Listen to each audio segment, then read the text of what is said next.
En 1938, par une journée apparemment paisible en Chine, une activité inhabituelle se déroule au sein de l'unité 731. Des chercheurs, médecins militaires et scientifiques y poursuivent des travaux confidentiels. Pendant que certains se détendent à l'extérieur, d'autres individus, enfermés dans des baraquements, vivent une réalité tout autre. Ils sont privés de toute notion de temps et ignorent qu'une mort certaine les attend.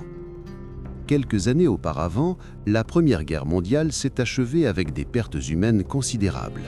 Le Japon, après avoir soutenu les Alliés, connaît alors une période de croissance économique et un rayonnement international accru, participant notamment à des accords visant à limiter les armes de guerre.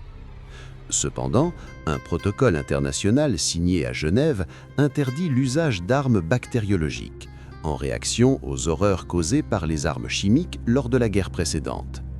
À l'opposé de cette initiative, un médecin militaire japonais interprète ces restrictions comme une preuve de l'importance stratégique des armes biologiques. Convaincu de leur potentiel, il décide de développer ces technologies à grande échelle. Ce médecin, Shiro Ishii, consacre sa carrière à la recherche en guerre biologique. Il bénéficie du soutien de milliers de collaborateurs et ses projets entraîneront la mort de centaines de milliers de personnes. Son ambition est motivée par une vision extrême de la supériorité militaire et par la volonté de doter le Japon d'armes biologiques redoutables. Dans les années 1920, il entreprend un voyage à travers le monde afin d'étudier ses armes. À son retour, dans un contexte politique favorable marqué par la montée du militarisme, il propose la création d'un institut dédié à la prévention des épidémies, dissimulant en réalité des recherches offensives.